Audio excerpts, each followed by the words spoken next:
Este episodio es una obra de ficción. Para proteger la identidad y seguridad de nuestras participantes, los nombres utilizados han sido modificados. Las voces, aunque basadas en hechos y discursos reales, representan interpretaciones dramatizadas con fines académicos.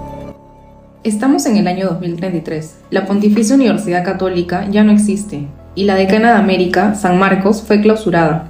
Las universidades críticas están silenciadas. Esta es una grabación clandestina, un eco del pasado, la última clase que nunca se dio. Hoy, desde este estudio oculto, reunimos a dos voces que vivieron el conflicto que partió en dos a la educación superior en el Perú. Por un lado, tenemos a una estudiante de ciencias sociales que resistió desde dentro. Por otro, una ex congresista que impulsó la ofensiva contra lo que hoy llamamos hegemonía progresista. Hoy nos atrevemos a hablar, porque pensar sigue siendo peligroso.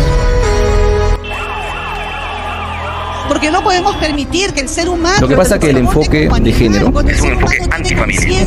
Entonces la ley... Primero, recordemos los hechos. Entre el año 2023 y 2025 se intensificó una campaña sistemática contra las universidades. Desde ciertos sectores del Congreso se acusaba a las facultades de Ciencias Sociales y Humanidades de ser centros de adoctrinamiento. En discursos públicos y medios se hablaba de marxismo cultural, ideología de género y captura progresista. Vamos a darle pase a la congresista Cassandra invitada. No era paranoia. Lo que ocurría en las aulas terminaba siendo una imposición ideológica, ya que se promovía una visión del mundo que atacaba a la familia, relativizaba la biología y ponía en cuestión nuestras tradiciones. Muchos jóvenes eran presionados a repetir ciertas ideas para poder aprobar sus cursos. Y eso no era educación, era una militancia disfrazada de pedagogía. Ahora le doy brevemente el pase a la estudiante Viviana. Muchas gracias, Gabriela. Con todo respeto, esa es una caricatura. Nadie nos obliga a pensar igual. Lo que hicimos fue básicamente abrir debates que antes se evitaba. Cuestionamos jerarquías, denunciamos violencias.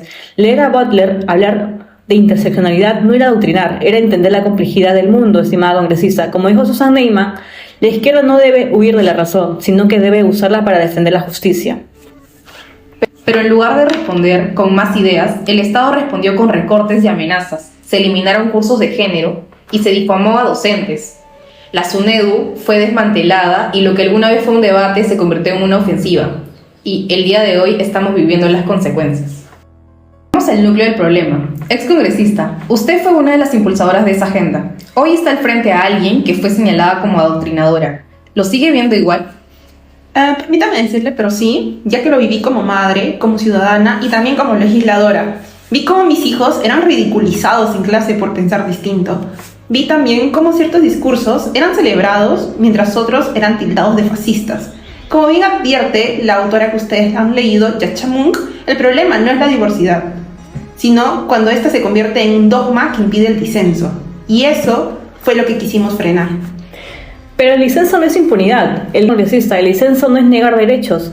Ustedes protegieron discursos que discriminaban, que negaban la existencia de personas trans, que se oponían al derecho del aborto o al enfoque intercultural. No era una cruzada por la libertad, era una cruzada contra nuestras existencias.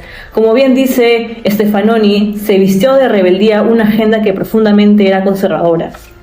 Lo que ustedes llaman derechos eran imposiciones. Si un estudiante citaba la Biblia o defendía la objeción de conciencia, terminaba siendo silenciado. ¿Y eso es pluralismo? No, es hegemonía.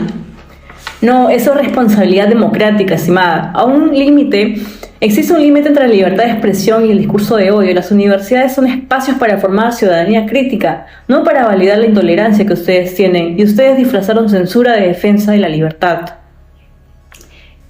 Ante lo mencionado por nuestras invitadas, quiero mencionar algo que dice el autor Mounk. Cuando todo se convierte en guerra cultural, todo lo que se pierde es el terreno común. Es ese que permite que la democracia funcione, y ese terreno fue arrasado. Stefanoni también lo explica. Las nuevas derechas aprendieron a usar el lenguaje de la izquierda, pero para defender lo contrario. Se hicieron pasar por rebeldes cuando lo que defendían era el orden tradicional. Mounk denunció que esa trampa identitaria nos empujaba a todos a trincheras, y Neyman nos llamó a recuperar los ideales universales sin miedo a la crítica. Hoy, el miedo ganó.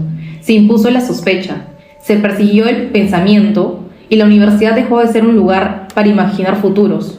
Solo se ha quedado estancado el presente.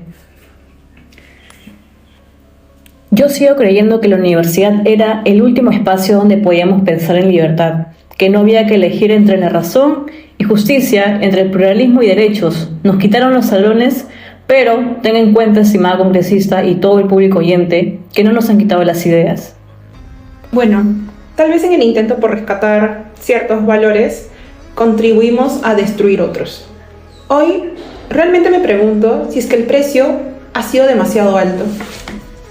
Entonces es aquí cuando nos preguntamos, ¿puede sobrevivir una democracia sin universidades críticas? ¿O ya dejamos de hacernos esa pregunta?